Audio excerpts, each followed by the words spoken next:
So based on what you said, it sounds like bracketing is inevitable.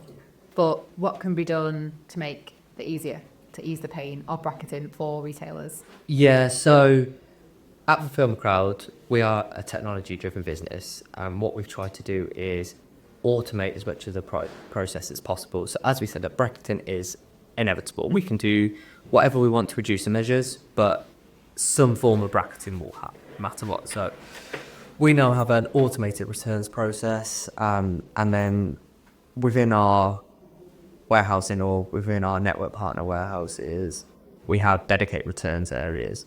So a combination of them two factors means that we can get stock in, we can get a return back into stock quicker, which means that we can then sell that product quicker. All we can do is inform you as a customer what trends we're seeing and what's causing bracketing through the data that we give them. What we can do is just try and make the pain of returns as simple as possible and as hassle-free as possible. Trying to get, as I said, the stock back into a pickable location, so then we're ready to put that back online for you to be able to resell as quick as possible, so you don't see as much financial burden of it. So how would I know as Fulfilment Crowd's customer that that item's ready to be sold again? So we have real-time inventory trackers. So as part of the system our customers get access to, they can log in and in real time see their inventory. We also offer data insights.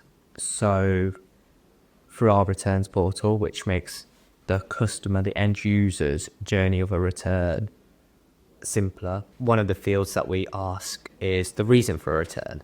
So what that enables us to do is consolidate data into returns reasoning, so we can start to cluster returns reasons. Finally, I suppose if you're a fashion brand sending product and orders internationally, you could potentially look to consolidate stock locally.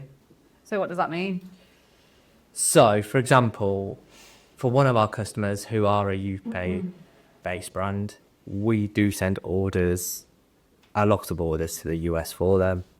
They do have returns and bracketing that happens. And what we've been able to do is actually set up a localised centre for them to handle returns. So what that does is organically build stock, and we then fulfil US orders from there. So there's a massive cost saving for our customer because they're not having to pay the initial shipping to the UK, which they would incur anyway. That happens, but then what they save the money on is not sending back to the UK, sending back to a closer centre in the US. And when it comes to sending that item back out, if it's in the US, we can send it directly from the US. So the cost of shipping is reduced.